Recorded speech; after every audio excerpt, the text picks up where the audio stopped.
राज्यात विधानसभा निवडणुकीच्या प्रचाराची रणधुमाळी सुरू झाली आहे. राजकीय नेत्यांकडून आरोप प्रत्यारोपांच्या फेऱ्या झडत आहेत. छत्रपती संभाजीनगरमधील प्रचार सभेत बोलताना उपमुख्यमंत्री देवेंद्र फडणवीस हे एमआयएम पक्षाचे नेते असुद्दीन ओवैसी यांच्यावर जोरदार बरसले. ओवैसींकडून औरंगजेबवर स्तुतीसुमनं उधळली गेली. त्याचा समाचार घेताना फडणवीसांनी ओवैसींवर बोचरा वार केलाय. मॉरिशियसमधील निवडणुकीतील विजयाबद्दल पंतप्रधान नरेंद्र मोदी यांनी डॉक्टर नवीन रामगुलाम यांचं अभिनंदन केलंय. मॉरिशियसचे नेतृत्व करण्यासाठी त्यांना शुभेच्छा देत पंतप्रधान मोदी यांनी डॉक्टर रामगुलाम यांना भारत भेटीचं निमंत्रण दिलंय. तसंच दोन्ही देशातील सहकार्य सक्षम करण्यासाठी एकत्र काम करण्यास उत्सुक असल्याचं मोदी म्हणाले. जपानमध्ये लिबरल डेमोक्रॅटिक पार्टीचे नेते शिगेरू इशिबा यांची आज जपानच्या प्रधानमंत्रीपदी पुन्हा निवड झाली आहे. प्रधानमंत्र्यांच्या निवडीसाठी जपानच्या संसदेनं विशेष अधिवेशन बोलावलं होतं. गेल्या महिन्यात झालेल्या निवडणुकीत मिळालेलं बहुमत गमावल्यानंतर लिबरल डेमोक्रॅटिक पार्टी आणि कोमेटो या सत्ताधारी युतीचे इशिबा आणि कॉन्स्टिट्युशनल डेमोक्रॅटिक पार्टीचे नेते योशिहिको नोडा यांच्यात आज फेर मतदान झालं. यामध्ये इशिबा यांना दोन्ही सभागृहांमध्ये सर्वाधिक 221 मते मिळाली. श्रीलंकेत सर्वाधिक निवडणुकांचा प्रचार आज मध्यरात्री संपणार आहे. 196 जागांसाठी 8,800हून अधिक उमेदवार निवडणूक रिंगणात आहेत. प्रधानमंत्री हरणी अमारुसूरिया, माजी प्रधानमंत्री दिनेश गुणवर्धने, विरोधी पक्षातले साजिद प्रेमदास हे प्रमुख उमेदवार रिंगणात आहेत. गुरुवारी सकाळी 7 ते संध्याकाळी 4 वाजेदरम्यान 13,000हून अधिक मतदान केंद्रांवर मतदान होईल. यासाठी 1,70,00,000हून अधिक मतदारांची नोंद झाली आहे. सुमारे 75,000 पोलीस सुरक्षेसाठी नियुक्त आहेत. झारखंडमध्ये विधानसभा निवडणुकीच्या पहिल्या टप्प्यात 43 मतदारसंघांसाठी उद्या मतदान होणार आहे. यासाठीची सर्व व्यवस्था करण्यात आली असून राज्यभरात एकंदर 15,344 मतदान केंद्रे उभारण्यात आली आहेत. यामध्ये 225 संवेदनशील मतदान केंद्रांपैकी 194 मतदान केंद्रांवर काल भारतीय वायुसेनेच्या हेलिकॉप्टरद्वारे निवडणूक विभागाचे अधिकारी पोहोचलेत, तर उर्वरित 30 बूथचे अधिकारी आज पाठवले जातील. मतदान प्रक्रिया सुरळीतपणे व्हावी यासाठी सुरक्षा दलाच्या 200हून अधिक तुकड्या संबंधित भागात तैनात करण्यात आल्यात.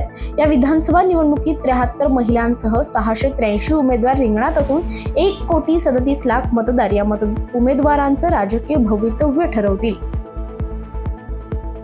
अमेरिकेचे नवनिर्वाचित राष्ट्राध्यक्ष डोनाल्ड ट्रम्प आणि रशियाचे अध्यक्ष व्लादिमीर पुतिन यांच्या दूरध्वनीवरून चर्चा झाल्याचं वृत्त रशियानं फेटाळलंय.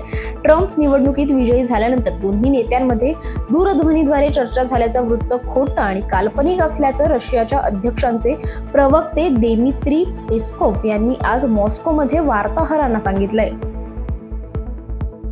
रशियाचे पहिले उपपंतप्रधान डेनिस मॅतुरोव यांनी काल नवी दिल्लीत प्रधानमंत्री नरेंद्र मोदी यांची भेट घेतली. या भेटीदरम्यान त्यांनी दोन देशातील व्यापार, आर्थिक संबंध, ऊर्जा आदी विविध क्षेत्रात परस्पर सहकार्य वाढवण्याविषयी सविस्तर चर्चा केली. मोदी यांनी रशियाचे राष्ट्राध्यक्ष पुतिन यांना शुभेच्छा देत भारत आणि रशियातील धोरणात्मक सहकार्याचे संबंध दृढ करण्यासाठी दोन्ही बाजूंनी झालेल्या प्रयत्नांची यावेळी प्रशंसा केली आहे. अमेरिकेच्या राष्ट्राध्यक्षपदाच्या निवडणुकीत डोनाल्ड ट्रम्प यांनी विजय मिळवलाय.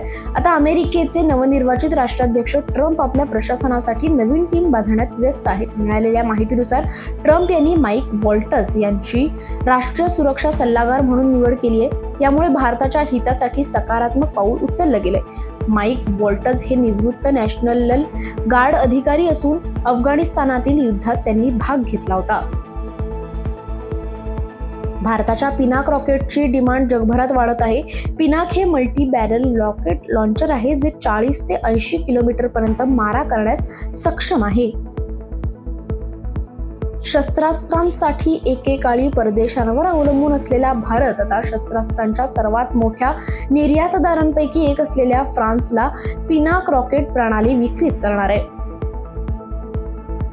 अमेरिकन आणि ब्रिटिश सैन्याने येमेनमधील होदेदाह येथे हुती बंडखोरांवर 3 हवाई हल्ले केलेत. अमेरिकन आणि ब्रिटिश सैन्याने केलेले हे हल्ले हुती बंडखोरांनी जहाजांवर केलेल्या हल्ल्यांना प्रत्युत्तर असल्याचं बोललं जात आहे. उत्तर कोरियाचे हुकुमशहा किम जोंग उन यांनी आपल्या हातात सत्तेचं केंद्रीकरण केलंय आणि अणुशक्ती साधनांचे सामर्थ्य वाढवलंय. त्यांच्या या वाढत्या उपद्रवाचा परिणाम केवळ दक्षिण कोरियावरच होतो असे नव्हे, तर जपानसारखे मोठे राष्ट्रही त्यांच्यामुळे संकटात आलंय. हिजबुल्लानं इस्रायलवर मोठा हल्ला केला आहे. तब्बल 165हून अधिक क्षेपणास्त्र हिजबुल्लानं इस्रायलवर डागलीत. या हल्ल्यात अनेक इमारती जमीनदोस्त झाल्याची माहिती समोर आली आहे. इस्रायलच्या उत्तरेकडील भागात हे हल्ले करण्यात आल्याची माहिती मिळाली आहे. चीनमध्ये सध्या तरुणांनी सैन्यातील भरतीकडे पाठ फिरवली आहे. त्यामुळे चीन नेपाळी आणि तिबेटियन गुरखा भरतीवर जोर देत आहे. चीन सध्या आपल्या सैन्यात तरुणांच्या कमतरतेचा सामना करते. याचे प्रमुख कारण म्हणजे बदलत्या जीवनशैलीमुळे तरुणांची सैन्यात जाण्याची इच्छा कमी होणे. आधुनिक जीवनशैली, उच्च शिक्षण आणि चांगल्या नोकऱ्यांच्या शोधात युवक सैन्य दलाकडे आकर्षित होत नाहीयेत. अफगाणिस्तान आणि बांगलादेश या दोन्ही संघांमध्ये काल वन डे मालिकेचा थरार पार पडलाय आणि या मालिकेतील तिसऱ्या सामन्यात अफगाणिस्तानने 5 गडी राखून शानदार विजय मिळवलाय. अफगाणिस्तानला विजय मिळवून देण्यात रहमानुल्लाह गुरबाजने मोलाची भूमिका बजावली आहे. मैदानाच्या चारही बाजूंना फटकेबाजी करत त्याने शानदार शतकी खेळी केली. या खेळीच्या बळावर त्याने आपल्या संघाला विजय मिळवून दिलाय. यासह अफगाणिस्तानने ही मालिका 2-1 ने आपल्या नावावर केली आहे.